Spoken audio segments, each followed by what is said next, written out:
In today's video, 4 strategies for communicating your role as an instructional coach.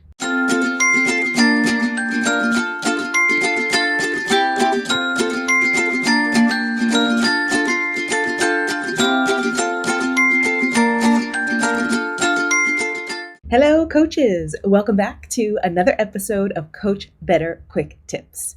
My name is Kim Cafino, and I'm here to help you coach better. After decades as a teacher and instructional coach in international schools, I founded my company, Eduro Learning, to help you embrace your inner leader and make a bigger impact in your school setting as a teacher, a coach, or a leader. I work with clients around the world through our certificate programs and private mentoring packages, and this episode is inspired by one of those powerful conversations I had with a client in the Coach Certificate and Mentorship program. If you have a question you'd like to hear us answer, please leave a comment below, join our Coach Better Facebook group, or find us on social media at Eduro Learning and send me a DM. You can find all of our resources for instructional coaches and listen to our full podcast episodes on our website at coachbetter.tv. And don't forget to subscribe to the channel to catch all of our latest episodes here on YouTube. Today, I'm going to talk about the importance of effectively communicating your role as an instructional coach. We know that teachers are busy people, and yet we want them to invest their time and energy in coaching. We know that our colleagues want to be the best teachers they can be, but sometimes they still don't choose to engage in coaching cycles with us. Why is that? Oftentimes, it's because they may not understand exactly what the coaching process looks like, exactly how it can support them, and what we as coaches can do with them that would be any better than what they could do on their own. Communicating or marketing all of those services is actually part of your job as a coach. If we want our colleagues to engage deeply in coaching cycles with us, to see us as an asset for their professional learning, it's important that they understand what coaching is and how it can work for them.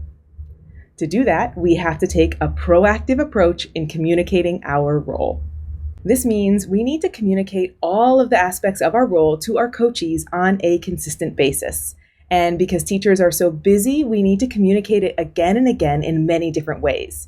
You might feel a little bit like a broken record, but it's likely that your very busy colleagues are not listening as closely or paying as much attention to what you're doing and saying regarding coaching as you are.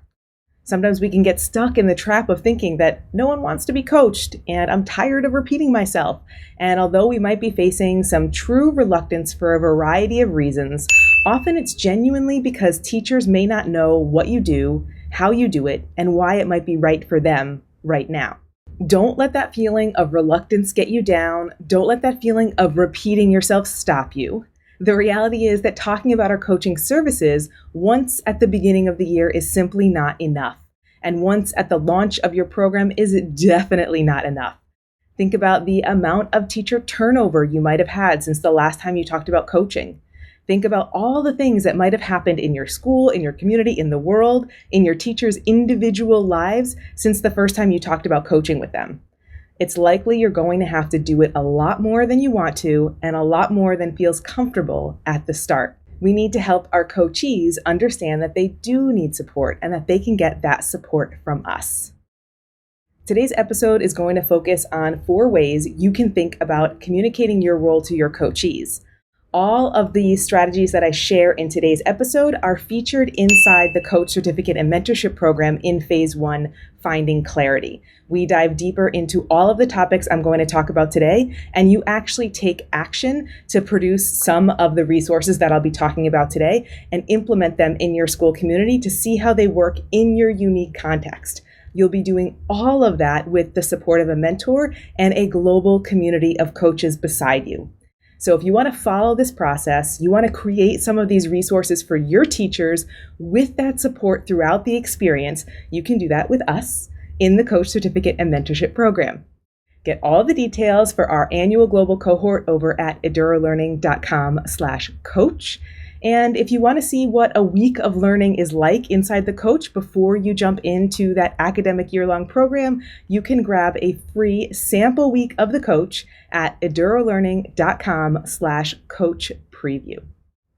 Okay, let's talk about intentionally communicating your role as a coach. I have 4 strategies I'm going to share in this video today. They're big picture strategies. We get really concrete with them inside the coach, and these will help you kind of shape what you might even call a marketing plan for your coaching program so that you are clearly communicating consistently to all of your coachees about the services you offer so they can choose to opt in with you. The first step is understanding the stages of customer awareness.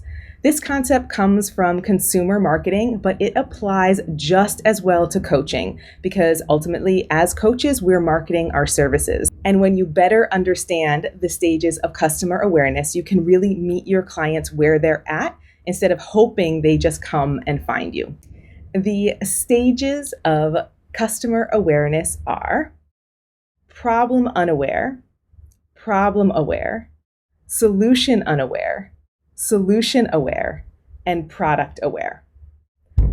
Oftentimes, we start promoting our coaching, which is the solution, instead of starting with the problem. Most often, our coachees are operating in problem unaware mode. They don't even realize there's a problem, or maybe they're problem aware. They know there's a problem, but they don't know that there's a solution. And they definitely don't realize that coaching, your product, is the solution they need. So we're operating, talking about our product when our clients are actually problem unaware or maybe problem aware and definitely solution unaware. So we need to help move them through all the stages of customer awareness to help them recognize that coaching is the solution for them. If we start by promoting the solution only, our coaching, instead of starting with the problem that teachers have, it'll be harder to see coaching as the solution to their problem, and they probably won't invest in coaching for themselves. So how do we do this? That's exactly what we get into inside the Coach Certificate and Mentorship program. We start by understanding not only our services from a coaching perspective, but also how we're going to communicate that to our coachees. So as coaches, we need to make sure our clients are aware of our services, but they don't feel overwhelmed or burdened by them. And we might need to convince our admin that we need more time to share our services to keep them on teachers' radar too. That's also part of the Coach Certificate and Mentorship program in Phase 1, the Coach Principal Partnership. And we need to frame all of this in the language of our coachees. So they recognize that there is a specific issue they're dealing with, and coaching is the solution to that problem, not just some random service that seems to come out of nowhere, or even worse, potentially forced through compliance.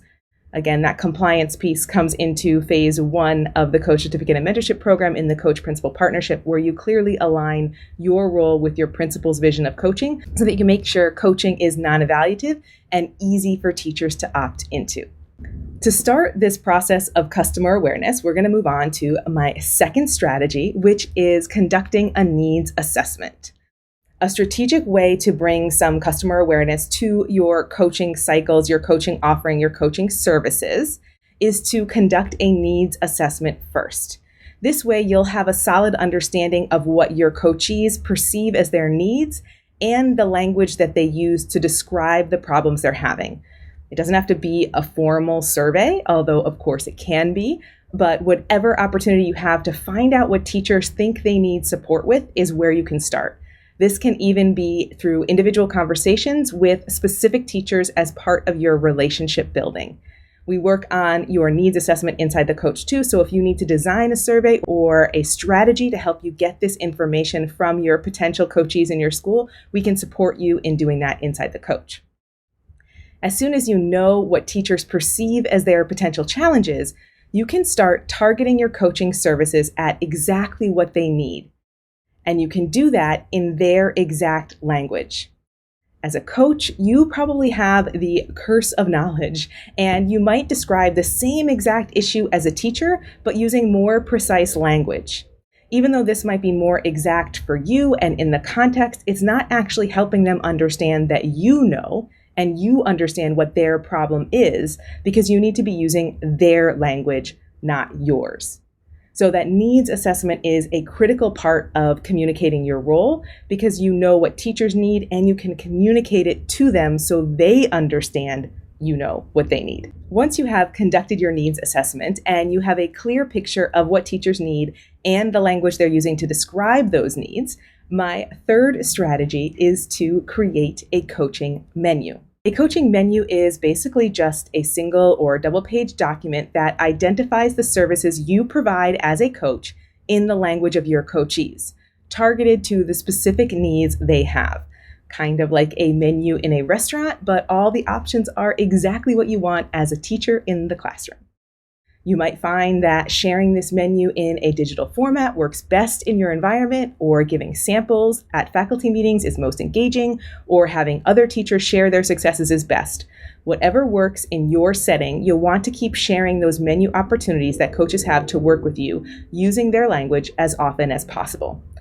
Many of my clients inside the Coach Certificate and Mentorship program make their coaching menus with me. They get feedback from the whole global cohort, and then they share them with their colleagues to begin the process of engaging in coaching cycles with more clients than ever before in their school. You might also find that you adjust your coaching menu, you tweak it over time. Maybe you have a monthly coaching menu that corresponds with themes that work best for your school community. There's lots of strategic ways that we can apply the strategy of a coaching menu that makes the most sense for your unique school and your unique context. And we can work through all of that inside the Coach Certificate and Mentorship program. Once you've got your menu, once you've got clarity around what teachers need, once you really understand what stage of customer awareness they are in their journey, strategy number 4 is to develop shared language and expectations. So presumably you've done the thinking work, the big picture work, developing this language previously with your leadership team and some stakeholder groups, so you have a common vision and shared understanding of what coaching is and what coaching could be. But now it's time to communicate that to your potential coachees. Helping your coachees understand the kinds of services that you provide and the language we use to describe those services helps you communicate with clarity and helps teachers know what to ask for when they want to work with you. So you can think about sharing things like the different kinds of services you offer, including your coaching stances from consulting to collaborating to coaching, which we talk about in a previous episode here on the channel, as well as a Coach Better episode with Laura Lipton called The Continuum of Practice for Instructional Coaches. You might also think about including a description of the coaching cycle and what that looks like in your school context. We also have a free version of a coaching cycle for you to download if you want to take that and adapt that for your school setting, and I'll include that in the description box below. You might want to include your beliefs and values as a coach so they understand your perspective when you're coming to them as a fellow colleague. Maybe you even want to talk about what coaching is and what coaching isn't in really clear language to help set expectations for your work together. All of these combined with your menu using the language that you determined in the needs assessment will help you distribute this content to the right clients at the right time in their stage of the customer awareness journey. The reality is that people need to hear the same message many times before it sticks. Repeating your message more than once is helpful, not harmful. And having multiple ways to engage with that message makes it even more sticky. Although it may feel boring or repetitive for you, having the foundation for your work and your support will become highly appreciated by your coachees and by you. Being able to have a place to come back to for reference and to refine over time will help you get better at communicating your role and build the confidence of teachers to opt in for coaching with you. Okay, those were 4 intentional strategies you can use to effectively and consistently communicate your role as a coach. They were, number 1, understand the stages of customer awareness and apply them, conduct a needs assessment, create a coaching menu, and create shared language and expectations. If you are doing all 4 of those things on a regular basis in your coaching practice, you are effectively, proactively, intentionally, and consistently communicating your role to your coachees. Which of these feels really natural to you that you're using all the time? Or which of these is completely new and you want to start applying it this year? Let me know in the comments because I love to hear from you and to see where you're at in your coaching journey. It's easy to expect that teachers want to be coached and to understand what coaching is, especially when you have such a clear picture of it for yourself and you're so passionate about the work that coaches do. But if you're ready to deal with the reality that teachers may not actually know what you do and they may need this level of additional support so that you can maximize your impact as an instructional coach, so that you can make a bigger impact on teaching and learning at your school, and so that you can start having enthusiastic coachees engaged in more coaching cycles with you than ever before, you need to start being proactive about seeking out clients. These 4 strategies are a perfect example of the kinds of conversations we have inside the Coach Certificate and Mentorship program. In phase 1, we focus on finding clarity so that you can clearly communicate your role to your teachers and your school leaders. Being clear about your role and communicating it consistently is the number one way to get more teachers enrolled in coaching cycles with you. Creating documentation and implementing your process is one of the very first tangible products that you're going to create inside the coach. So if you're ready to have some support in designing and developing these products and these processes for your school, uniquely customized for exactly your school context, with the support of a mentor and a global cohort of coaches learning with you, with an entire academic year of professional development resources strategically planned just for you, so you can build your coaching skills from learning how to define your role, to effectively implementing coaching conversations, to expanding your coaching work beyond just the willing so that you can grow a coaching community. That's what we do inside the Coach Certificate and Mentorship program. If you're ready to work with more teachers than ever before, join us for our next cohort of the Coach Certificate and Mentorship program. We open registration only once a year, so you can find all the details at eduralearning.com/coach. And if you're curious, if you want to join us and you missed registration for this year, sign up for one of our freebies. It'll get you on our mailing list and you'll know as soon as our next cohort opens. We want to help you support even more coachees in your school context. Join us at eduralearning.com/coach. And if you're curious right now, you have some questions, you want to talk it through, please reach out. You can leave a comment below, you can join our Coach Better Facebook group, or you can find us on social media at Eduro Learning and send me a DM.